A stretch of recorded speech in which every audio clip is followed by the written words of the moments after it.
இட்லிக்கு சட்டுன்னு ஒரு சைட் டிஷ் செய்யணுமா? வாங்க, வெங்காயம் தக்காளி இருந்தால் போதும். ரோட்டு கடை கார சட்னி எப்படி செய்யலாம்னு பார்க்கலாம் வாங்க. ஒரு மிக்சர் ஜாரில் கொஞ்சம் ஜீரகம், ஒரு கைப்பிடி அளவு வெங்காயம், ஒரு 7-8 பல் பூண்டு, வரமிளகா ஒரு 5 போட்டுக்கலாம். இதை தனியாக அரைச்சி எடுத்துக்கலாங்க. 3 மீடியம் சைஸ் தக்காளியை தனியாக அரைச்சி எடுத்து வச்சுக்கலாம். இப்போ வாணலில் தாராளமாக எண்ணெய் விட்டு கொஞ்சம் கடுகு, கொஞ்சம் உளுத்தம்பருப்பு, கொஞ்சோண்டு ஜீரகம், ஒரு 2 வரமிளகாவை கிள்ளி போட்டுக்கலாம். ஒரு கைப்பிடி அளவு கருவேப்பிலை, கொஞ்சம் பெருங்காயத்தூள், அரைச்சி வச்சுருந்த வெங்காய விழுதை ஆட் பண்ணி கொஞ்சம் உப்பு போட்டு தண்ணி விட்டு கொதிக்க விடலாங்க. அடுத்து அரைச்சி வச்சுருந்த தக்காளி விழுதை ஆட் பண்ணி தண்ணி தாராளமாக விட்டுக்கலாம். அடுத்து கொஞ்சம் புளிச்ச மாவு இருந்தால் ஒரு கரண்டி ஊற்றிக்கலாங்க. அது கொஞ்சம் திக்னஸ் கொடுக்கும்.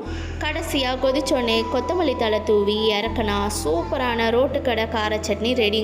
குயிக் ரெசிபி பிடிச்சிருந்தா லைக் பண்ணுங்கள், ஷேர் பண்ணுங்கள், கமெண்ட் பண்ணுங்கள்.